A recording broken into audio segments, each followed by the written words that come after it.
Hello friend. आप सभी लोगों का युक्ति आइस पर स्वागत है।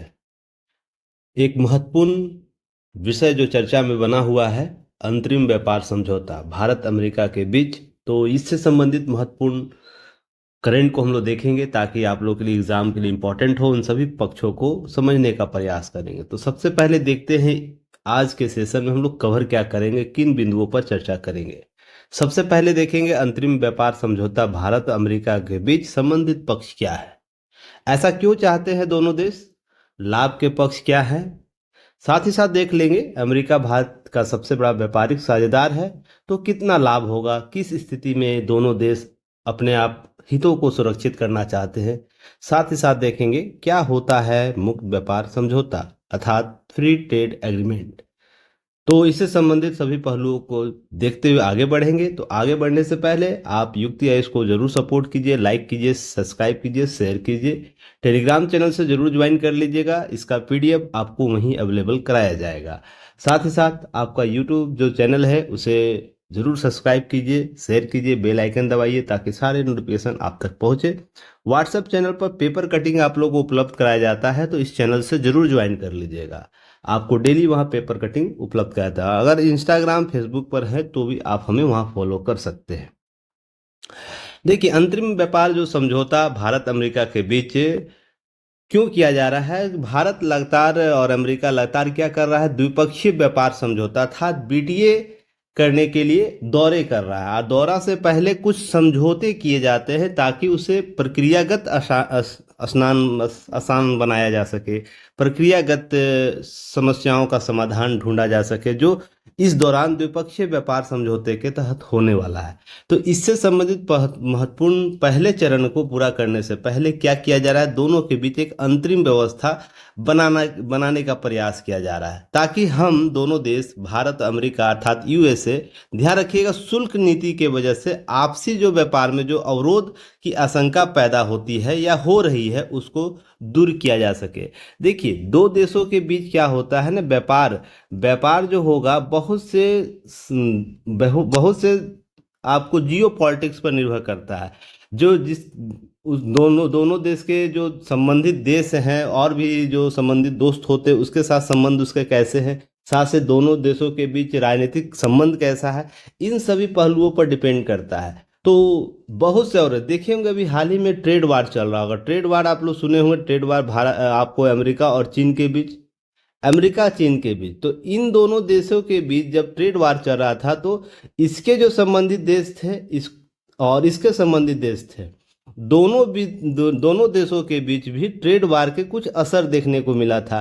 तो आप सुन रहे होंगे कि इन पर जब अमेरिका 200% तक टैरिफ लगा दिया था और अब चीन ने भी इसके निस्बत में 120% का टैरिफ लगाया था, तो आप देखे होंगे भारत या उससे जैसे और भी देशों पर अमेरिका ने टैरिफ की घोषणा की थी। हालांकि कुछ क्या किया था, कुछ दिनों तक उसे स्टैंड किया था, पर इसके असर देखने को मिलता है। तो जब इस प्रकार की स्थिति विश्व में उभरती है तो जो देश भारत और यूएसए द्विपक्षीय व्यापार समझौता के कगार पर हैं, समझौते कर रहे हैं, हम दौरे कर रहे हैं, तो इस दौरान क्या होता है, एक अंतरिम व्यवस्था बनाई जाती है। अगर ऐसी कोई भी स्थिति पैदा होगी, ट्रेड वार की स्थिति पैदा होगी, तो हम दोनों देश क्या करेंगे, हम दोनों देश कैसे न्यूनतम साझा कार्यक्रम को अपनाएंगे। तो वही एक प्रक्रिया है जिसमें हम अंतरिम व्यापार समझौता जल्द ही होने की उम्मीद कर रहे हैं भारत और अमेरिका के बीच अर्थात भारत और यूएसए के बीच। तो इसी संदर्भ में ऐसा दोनों क्यों चाहते हैं, तो आप ही हाल ही में अभी आपको ट्रेड वार में आप लोग देखे होंगे गत अप्रैल महीने में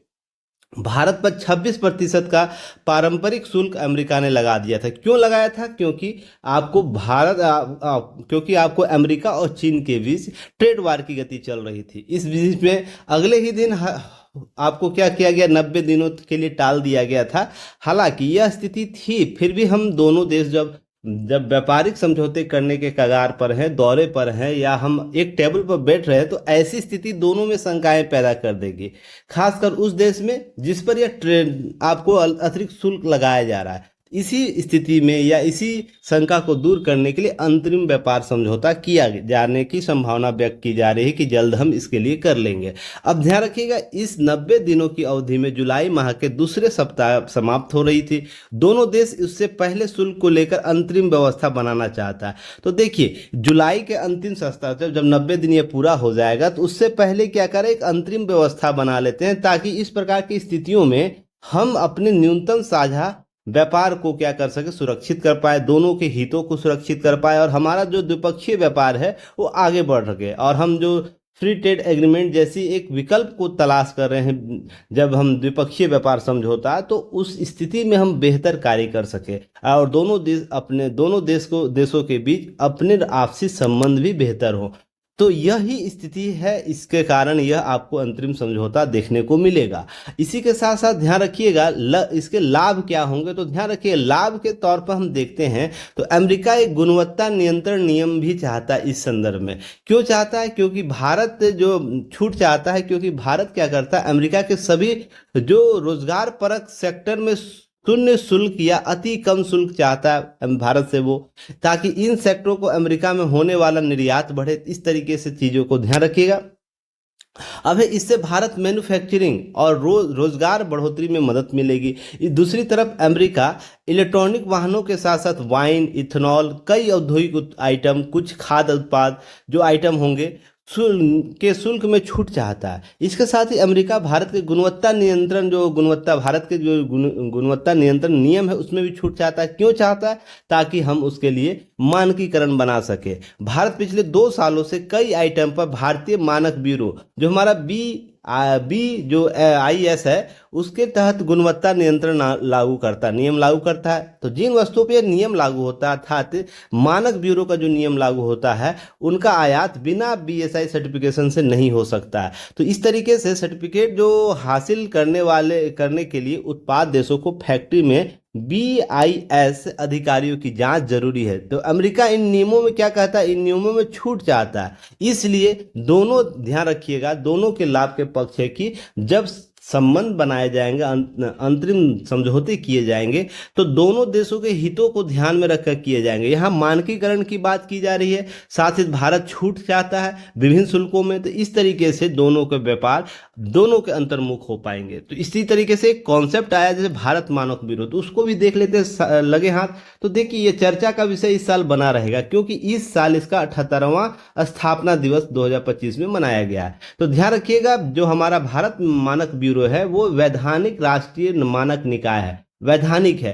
तो इसकी स्थापना 2016 के तहत वस्तु और मानकीकरण, अंकन, गुणवत्ता प्रमाणन की गतिविधियों के सामंजस्य विकास के लिए की गई थी। ध्यान रखिएगा, BSE अधिनियम 2016 के तहत इसकी स्थापना आरंभ में भारत मानक संस्थान के तौर पर हुआ था। जब यहाँ पर भारतीय मानक ब्यूरो की बात कर रहे हैं, उससे पहले संस्थान के तौर पर BSI के तौर पर, ध्यान रखिएगा, की गई थी, जो 6 जनवरी 1947 को अस्तित्व में आया था, और 2016 के एक्ट के माध्यम से इसको ब्यूरो बना दिया गया। तो इस तरीके से यह उपभोक्ता मामले और खाद्य और सार्वजनिक वितरण मंत्रालय के अधीन कार्य करता है। कार्य इसका क्या? यह उत्पाद प्रमाणन देता है, अर्थात मार्क देगा, सोने और चांदी के आभूषणों को हॉल मार्किंग करेगा। जो हमारा ECO मार्क योजना है, पर्यावरण अनुकूल उत्पादों पर लेबलिंग करने के लिए, जैसी विभिन्न योजनाओं को संचालित करता। तो ये हमारे देश में या देश से बाहर आने वाले वस्तुओं की गुणवत्ता से संबंधित तथ्यों की जांच करता है, यह ध्यान रखिएगा। तो इसी के लिए यह क्या चाहता है अमेरिका, इसके लिए आवश्यक छूट चाहता है, जो भारत इसके लिए मानकीकरण किया है, ताकि उसके उत्पाद को और भी यहाँ पर दिया जा सके जगह। और भारत के अपने हित है, तो दोनों के लाभ अपने अपने यहाँ बनाए जाए, क्योंकि व्यापार इसी पक्ष के आधार पर होता है। तो अमेरिका भारत का सबसे बड़ा व्यापारिक साझेदार है। तो इससे ध्यान रखिएगा भारत को क्या लाभ होगा। तो अमेरिका 2024-25 में लगातार चौथे वर्ष भारत का सबसे बड़ा व्यापारिक साझेदार रहा। तो लगातार चौथे वर्ष, PT फैक्ट के तौर पर इसे जरूर याद रखिएगा, प्रश्न के तौर पर कहीं भी पूछा जा सकता है। दोनों देशों का द्विपक्षीय व्यापार, ध्यान रखिएगा, वर्तमान में हम बात करें 24-25 के वित्तीय वर्ष में 131.84 अरब डॉलर रहा। भारत के कुल वस्तु निर्यात में अमेरिका का लगभग 18% योगदान है, आयात में 6.22% और देश के कुल व्यापार में 10.73% हिस्सा है। तो ध्यान रखिएगा, भारत के कुल वस्तु निर्यात में अमेरिका का हिस्सेदारी कितना है। ट्रेड डेफिसिट की बात करें, आयात और निर्यात के बीच के अंतर की बात करें तो 41 अरब डॉलर का भारत के पक्ष में, अर्थात इसमें भारत सरप्लस में स्थिति में है। तो यहाँ भारत को अतिरिक्त लाभ मिलेगा।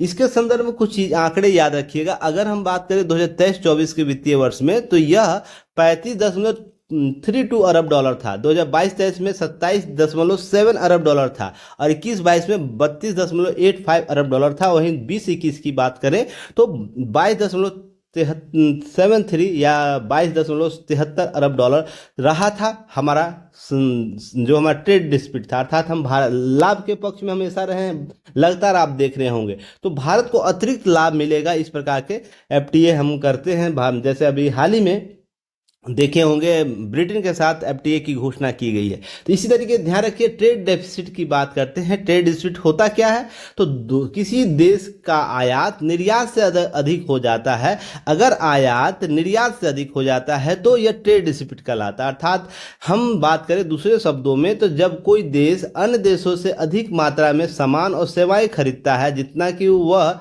उन्हें बेचता है, तो उसे ट्रेड डेफिसिट कहते हैं। ध्यान रखिएगा। तो इस तरीके से चीज़ों को समझने का प्रयास कीजिएगा। कुछ महत्वपूर्ण शब्द होते हैं उनको भी जानने की आवश्यकता है। इसके अतिरिक्त ध्यान रखिएगा, हाल ही में आपको भारत और ब्रिटेन के बीच घोषणा की गई आपको फ्री ट्रेड एग्रीमेंट की, अर्थात एफटीए की। तो ध्यान रखिए, इससे संबंधित मैंने डीएनए में कवर किया था, जाके आप वहाँ पर देख सकते हैं। ध्यान रखिएगा। इसके अतिरिक्त हम क्या होता है, इसको जब हम द्विपक्षीय व्यापार करते हैं उससे पहले कुछ समतुल्य आपको व्यापार समझौता होता है। फ्री ट्रेड एग्रीमेंट इस तरीके से दो देशों के बीच, दो या दो से अधिक देशों के बीच क्या करेगा, आयात और निर्यात के बाधाओं को कम करने हेतु किया गया एक समझौता होता है। अब ध्यान रखिएगा, संरक्षणवाद जो व्यापार संरक्षणवाद है और एफटीए है, दोनों अलग कॉन्सेप्ट है। संरक्षणवाद किसी खास उद्देश्य की पूर्ति के लिए, तत्कालिक लाभ लेने के लिए, दूसरे के व्यापार को बर्बाद करने के लिए ली गई नीति होती है। वहीं एफटीए क्या होता है, दोनों देशों या दो से अधिक देशों के बीच व्यापार को सहज बनाने के लिए किया जाता है, ताकि दोनों देशों के द्विपक्षीय संबंध बेहतर हो सके, व्यापारिक संबंध बेहतर हो सके। यह एक मुक्त व्यापार नीति के तहत, ध्यान रखिएगा, वस्तुओं सेवाओं को अंतर्राष्ट्रीय सीमाओं के पार खरीदा या बेचा जा सकता है, जिसके लिए बहुत कम या न्यून सरकारी शुल्क या कोटा या सब्सिडी जैसे प्रावधान किए जाते हैं। एफटीओ को अधिमान्य या प्रेफरेंशियल व्यापार समझौता भी कहते हैं, व्यापार आर्थिक सहयोग समझौता भी कहते हैं, व्यापक आर्थिक भागीदारी समझौता जैसे सीईपीए के रूप में भी वर्गीकृत किया जाता है। ध्यान रखिएगा, एफटीए समतुल्य रूप से मान्य शब्द है जो विश्व में सभी देशों के द्वारा अपनाए जाते हैं, पर कुछ खास देश है जैसे अपने अपने क्षेत्रीय अनुशंसा के आधार पर या भू राजनीति के आधार पर अपने नामकरण अलग अलग करते हैं। तो इस तरीके से कोई देश दो देशों के नाम पर ही अपना नामकरण कर लेंगे, समूह के नाम पर नामकरण कर लेंगे या कंटिनेंट के नाम पर नामकरण कर लेंगे, पर मूल उद्देश्य यही होता है। मुक्त व्यापार समझौता था दोनों के बीच, हम न्यून सरकारी शुल्क अर्थात न्यूनतम सरकारी शुल्क लगाकर व्यापार करने की व्यवस्था को कायम करेंगे। इसी के साथ साथ ध्यान रखिएगा, भारत कई देशों के साथ क्षेत्रों के साथ मुक्त व्यापार समझौता किए हुए हैं, फ्री ट्रेड एग्रीमेंट। यह समझौते द्विपक्षीय दो देशों के बीच या बहुपक्षीय एक समूह के देशों के साथ भी हो सकते हैं। ध्यान रखिए, जैसे द्विपक्षीय व्यापार समझौते में हम बात करते हैं तो भारत श्रीलंका के बीच व्यापार मुक्त समझौता है, जिसे ISLFTA कहते हैं, अर्थात इंडिया श्रीलंका आपको एफटीए। तो आई से इंडिया, SL से श्रीलंका और एफटीए फ्री ट्रेड एग्रीमेंट ये 2000 में किया गया। वही भारत सिंगापुर व्यापार आर्थिक सहयोग समझौता दो देशों के बीच, भारत और सिंगापुर के बीच है, जिसे CECA कहते हैं, कॉम्प्रिहेंसिव इकोनॉमिक जो कोऑपरेशन एग्रीमेंट है, इसको नाम दिया गया। यह भी एक एफटीए ही है, ध्यान रखिए एफटीए है। अब समतुल्य इसको कहा जाता है, जिसे 2005 में किया गया था। भारत मलेशिया व्यापक आर्थिक सहयोग समझौता CECA। तो ध्यान रखिएगा, इस तरीके से भारत मॉरिशस व्यापार आर्थिक सहयोग समझौता 2021 में किया गया। भारत अमीरात CEPA या UAE इंडिया CEPA भी कहा जाता है इसको, जो 2022 में किया गया। भारत ऑस्ट्रेलिया आर्थिक सहयोग व्यापार समझौता, ऑस्ट्रेलिया IEC ध्यान रखिए 2022 में किया गया। तो ये सभी फ्री ट्रेड एग्रीमेंट के ही अंग देखने को मिलते हैं, अलग अलग नामकरणों से किया जाता है। बहुपक्षीय क्षेत्रीय मुक्त समझौते की हम बात करें तो दक्षिण एशियाई मुक्त व्यापार समझौता, जिसे हम साप्टा कहते हैं, सार्क देशों के बीच किया गया था। ASEAN India free trade agreement, जिसे AIFTA भी कहते हैं, भारत और 10 आसियान देशों के बीच किया गया था। भारत कोरिया CEPA दक्षिण कोरिया के साथ किया गया। भारत जापान CEPA जापान के साथ किया गया। हाल ही में चर्चा के विषय देखिएगा, भारत EU FTA फिर से शुरू हुई है, जहां यूरोपियन यूनियन के साथ हम करना चाह रहे हैं। भारत ओमान आपको CEPA 2024 में वार्ता आगे बढ़ाने की बात कर रहा है। भारत ब्लॉक अर्थात जो FTA है और GCC ग्रुप्स है, उसके साथ कुछ बहुत बहुपक्षीय समूहों के साथ वार्ताएं चल रही है, तो वहां भी भारत FTA करना चाहता है। हाल ही में आपको ब्रिटेन के साथ समझौते घोषणा की गई। इस प्रकार से बहुत से तथ्य आपको जानकारी रखनी है। क्लियर है? हमारा देखिए क्वेश्चन आप लीजिएगा, यह आपको भेज दिया जाएगा ग्रुप में, इसका आप लोग अभ्यास कर सकते हैं। और जो DNA का ग्रुप बना हुआ है पेड ग्रुप में, आप वहां इसका आंसर लिख सकते हैं। जैसे भारत और USA के बीच होने वाले द्विपक्षीय व्यापार समझौते जो BTA का संभावित लाभ के पक्ष क्या है, उपयुक्त तर्कों के साथ क्या करना है, पुष्टि करने की बात कर रहा है। 250 शब्द में उत्तर लिखिएगा। और इसका PDF आप लोग कहाँ प्राप्त कर सकते हैं, ओनली टेलीग्राम चैनल पर, या ऐप के फ्री आपको सेगमेंट बने हुए वहां जाकर आप प्राप्त कर सकते हैं। क्लियर है? और इसके साथ साथ युक्ति आईएएस बहुत से प्रोग्राम को चला रही है, जिसमें आपको 70 BPSC 71 BPSC के लिए 71वीं BPSC के लिए प्रीलिम्स और मेंस मेंटरशिप प्रोग्राम चला रही है। तो आप इसका उपयुक्त लाभ ले सकते हैं। पंचतत्व सीरीज में शामिल कर सकते हैं। टारगेटेड प्रोग्राम चलाई जाती है, जिसमें आपको डे वाइज प्रोग्राम दिया जाता है। इस तरीके से आप इसका लाभ ले सकते हैं। उसके साथ साथ MCQ और मेन्स के भी टेस्ट कराए जाते हैं, तो आप इसका लाभ लीजिएगा। साथ ही साथ ध्यान रखिएगा, प्रवाह प्रीलिम्स हम लोग टेस्ट सीरीज चला रहे हैं बहुत ही अफोर्डेबल प्राइस पर, अर्थात उपयुक्त रूप से आप इसका लाभ ले सकते हैं। टारगेटेड प्लान दिया हुआ, सभी चीजें टारगेटेड हैं, ताकि आप समय से पहले सारी चीजों को समाप्त कर सके। आपको 22 को दूसरा टेस्ट है, तो आप जो लोग बच्चे लोग ज्वाइन करना चाहते हैं, इसे जरूर ज्वाइन कर लीजिएगा। बहुत ही अफोर्डेबल प्राइस पर रखा गया। साथ ही साथ हम लोग 71वीं BPSC के लिए मेंस आंसर राइटिंग प्रोग्राम भी लाए हुए, जहां पर हम लोग एसए का 24 टेस्ट